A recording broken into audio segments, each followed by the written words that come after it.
샬롬 금천반석교회 성도 여러분, 5월 3일 토요일 반샘을 시작합니다. 오늘 말씀은 시편 119편 33절에서 48절 말씀입니다.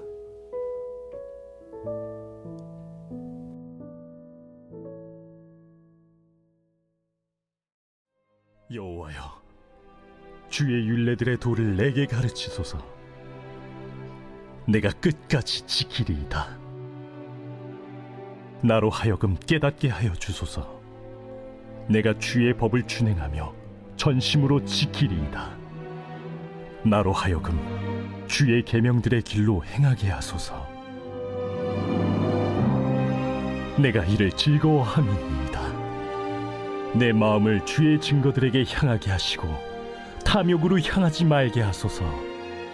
내 눈을 돌이켜 허탄한 것을 보지 말게 하시고 주의 길에서 나를 살아나게 하소서. 주를 경외하게 하는 주의 말씀을 주의 종에게 세우소서. 내가 두려워하는 비방을 내게서 떠나게 하소서. 주의 규례들은 선하심이니이다. 내가 주의 법도들을 사모하여 싸우니 주의 의로 나를 살아나게 하소서. 여호와여, 주의 말씀대로 주의 인자심과 주의 구원을 내게 임하게 하소서. 그리하시면 내가 나를 비방하는 자들에게 대답할 말이 있사오리니 내가 주의 말씀을 의지함이니이다. 진리의 말씀이 내 입에서 조금도 떠나지 말게 하소서. 내가 주의 규례를 바랐음이니이다.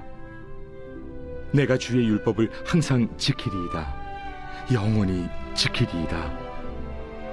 내가 주의 법도들을 구하여 싸우니 자유롭게 걸어갈 것이오며 또 왕들 앞에서 주의 교훈들을 말할 때에 수치를 당하지 아니하겠사오며 내가 사랑하는 주의 계명들을 스스로 즐거워하며 또 내가 사랑하는 주의 계명들을 향하여 내 손을 들고 주의 율례들을 작은 소리로 읊조리리이다. 말씀이 기쁨이 되는 이유, 말씀이 기쁨이 되는 이유라는 제목으로 말씀 나누도록 하겠습니다. 많은 그리스도인들이 이렇게 말합니다. 말씀이 중요하다는 건 알지만 즐겁게 느껴지지 않는 것 같아요. 그리고 기쁘게 볼 수 없는 것 같아요 라고 말합니다. 우리는 말씀을 우리가 지켜야 할 의무다, 숙제다, 혹은 영적인 체크리스트처럼 느끼거나 여길 때가 많습니다. 하지만 오늘 시편 119편의 시편 기자는 다르게 말합니다. 나는 하나님 말씀을 사랑합니다. 나는 말씀을 즐거워합니다.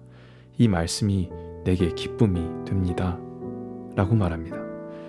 이 고백은 그저 감정적인 고백일 뿐만 아니라 하나님의 말씀을 깊이 알고 경험한 자의 신앙 고백인 줄 믿습니다. 오늘 본문을 통해 말씀이 왜 즐거울 수밖에 없는지, 왜 우리에게 기쁨이 되는지 이 이유를 살펴보고 우리 가운데 참된 기쁨이 되는 하나님의 영의 양식을 누리시는 귀한 시간 되시기를 주님의 이름으로 축복합니다. 말씀이 기쁨이 되는 4가지 이유를 나눠보려 하는데요. 첫 번째, 말씀은 삶의 방향을 제시합니다. 말씀은 삶의 방향을 제시합니다. 마치 하나님의 말씀은 우리 삶의 나침반이 되어 우리가 어디로 가야 하는지 하나님께서 알려주시는 내비게이션 나침반과 같습니다. 33절에 보면 여호와여, 주의 율례들의 도를 내게 가르치소서. 내가 끝까지 지키리이다. 율례의 도는 하나님께서 보여주신 삶의 방향을 말합니다. 이 인간의 이성이나 감정만으로는, 이 도덕적인 기준으로는 일관될 수 없습니다. 하지만 하나님의 말씀, 하나님의 뜻을 따르는 이 하나님의 나침반을 통해 우리는 한 걸음 한 걸음 걸어가게 될 줄 믿습니다. 우리는 불확실한 시대에 살고 있습니다. 우리의 진로, 관계, 이런 것들이 어떻게 되는지 너무나 빠르게 변화하는 사회와 우리의 삶 가운데, 수많은 선택 가운데 우리가 어떤 기준을 두고 선택하며 어떤 방향으로 나아가야 할까요? 성경은 명확한 기준을 제시합니다. 하나님의 말씀을 알수록 불안한 선택이 아니라 확신 있는 순종이 가능하다는 사실입니다. 하나님의 말씀으로 불안한 삶이 아니라 확신 있는 믿음의 삶 되시기를 주님의 이름으로 축복합니다. 두 번째는 이 말씀은 우리 영혼을 살아나게 하기 때문입니다. 37절과 40절에 이런 표현들이 있습니다. 37절에 주의 길에서 나를 살아나게 하소서, 40절에 주의 의로 나를 살아나게 하소서. 살아나게 하소서라는 히브리어 원어는 영적인 회복, 소생을 의미합니다. 하나님의 말씀은 단순히 우리가 감정적으로 처져 있을 때 우리를 위로하시는 것뿐 아니라, 그것을 말하는 게 아니라 우리가 죄로 인해 죽어가던 우리의 심령을 다시 소생시킨다는 사실입니다. 때론 우리의 삶 가운데 우울함과 번아웃, 영적인 무기력감, 이 모든 것이 찾아오기 마련입니다. 그러나 우리는 이 감정적인 부분을 넘어 하나님의 말씀은 우리의 내면을 다시 일으켜 주신 줄 믿습니다. 시편 130편 5절에 내 영혼이 주의 말씀을 기다리며 소망 중에 주의 말씀을 바라나이다. 아멘. 이 하나님의 말씀이 우리 영혼을 살아나게 하는 우리 영혼의 생명줄 되시길 주님의 이름으로 축복합니다. 세 번째, 우리가 말씀을 왜 기뻐할 수 있는가? 말씀은 세상의 두려움 속에서 담대함을 주기 때문입니다. 41절에서 46절, 특히 이 42절의 말씀에 보면 내가 주의 말씀을 의지함이니이다 라고 말합니다. 46절에는 왕들 앞에서도 주의 교훈들을 말하며 부끄러워하지 아니하겠나이다 라고 말씀합니다. 하나님의 말씀은 단순히 우리 개인적인 묵상일 뿐만 아니라 권위를 갖고 있는 줄 믿습니다. 하나님의 말씀을 붙들면 이 세상의 평가나 비난과 두려움 앞에서도 위축되지 않고 일어설 수 있는 영적 자존감을 얻게 됩니다. 우리의 자존감을 어디서 찾으시겠습니까? 하나님의 말씀 앞에서 우리 영적 자존감이 세워지는 것입니다.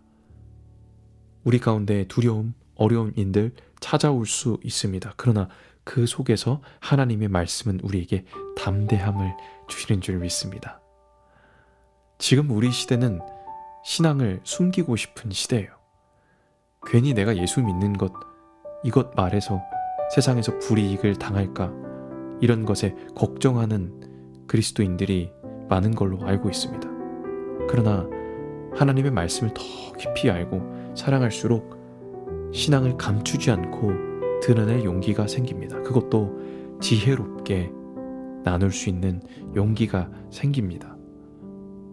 우리의 직장, 학교, 관계 속에서 복음을 부끄러워하지 않고 담대히 하나님의 말씀이 놀라운 사실을 믿음으로 전하시는 여러분 다 되시기를 주님의 이름으로 축복합니다. 마지막 네 번째입니다. 하나님의 말씀은 하나님과 인격적인 사랑의 관계 속에 있기 때문에 우리가 기뻐할 수 있는 겁니다. 47절 48절에 이렇게 말씀합니다. 내가 사랑하는 주의 계명들을 스스로 즐거워하며, 48절에는 내 손을 들고 주의 율례들을 읊조리리이다 라고 말씀합니다. 성도 여러분, 하나님의 당시 계명은 법이었습니다. 법을 지킨다라는 것은 규칙이 주어진 것이고 나를 올가매고 나를 가두는 것이라 생각할 수 있습니다. 하지만 이 시편 기자가 주의 계명들을 스스로 즐거워한다라고 말했습니다. 그냥 우리가 하나님께서 말씀하신 율법이나 규칙들을 지키는 삶, 이것이 신앙이 말하는 전부가 아닙니다. 진짜 하나님께서 원하시는 것은 스스로 하나님의 말씀을 즐거워하는 것입니다. 성도 여러분, 사랑하는 사람이 내게 말해주는 것은 법이 됩니다.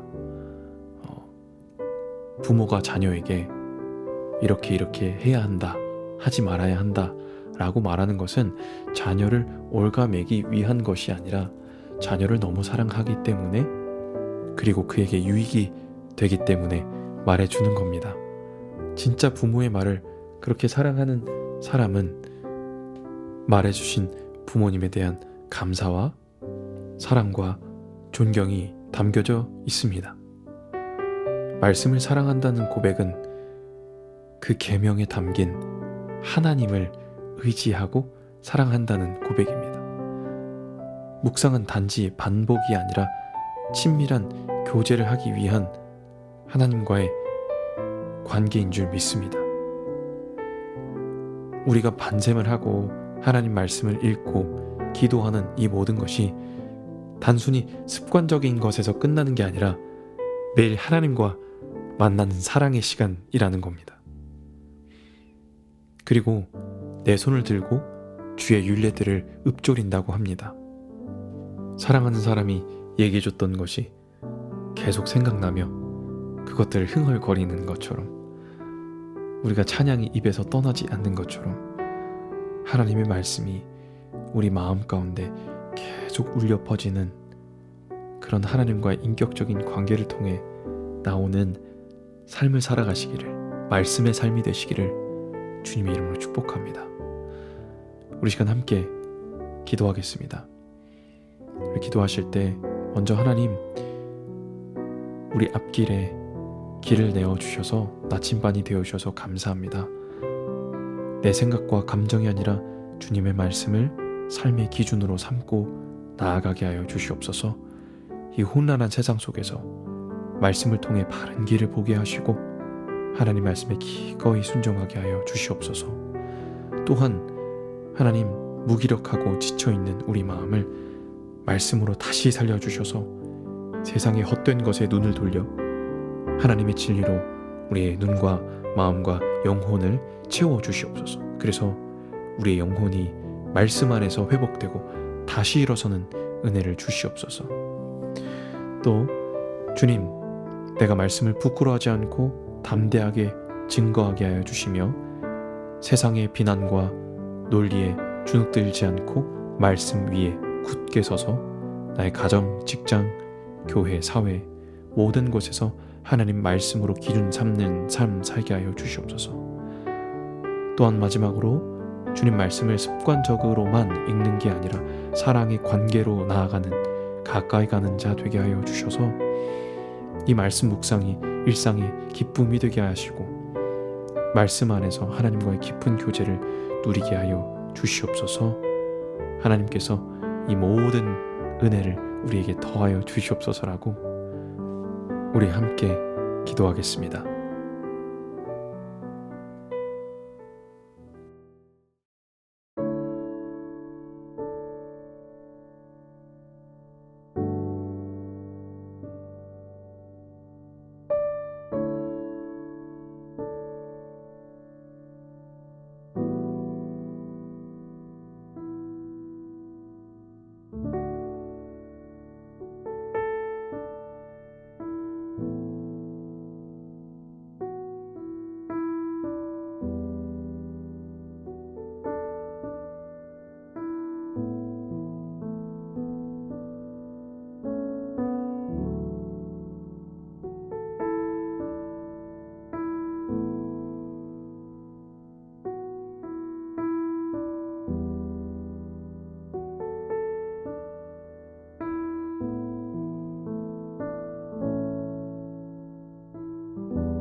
살아계신 하나님 감사합니다.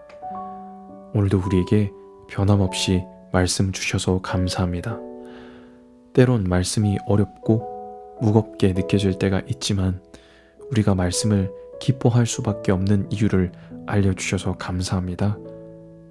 하나님의 말씀이 우리 삶의 기준과 나침반이 되어 주셔서 혼란한 세상 가운데 말씀을 통해 바른 길을 보게 하여 주시옵소서. 또한 지친 우리의 영혼을 말씀으로 새롭게 소생시켜 주셔서 무기력한 우리의 마음을 다시 일으켜 주시고 하나님을 향한 감사와 기쁨과 감격이 넘치게 하여 주시옵소서.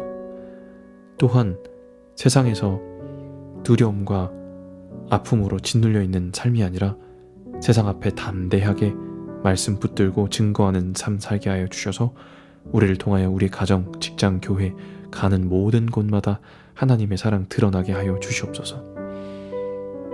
하나님을 사랑하는 그 마음을 무엇보다 회복시켜 주셔서 말씀을 읽어가는 이 자체로만 끝나는 것이 아니라 이것을 통해 하나님께 더 가까이 가게 하여 주셔서 살아계신 하나님을 깊이 있게 만나는 우리 모든 금천반석교회 성도들 그리고 성도들의 삶 될 수 있도록 인도하여 주시옵소서. 감사합니다. 주님을 찬양합니다. 살아계신 예수 그리스도의 이름으로 기도합니다. 아멘.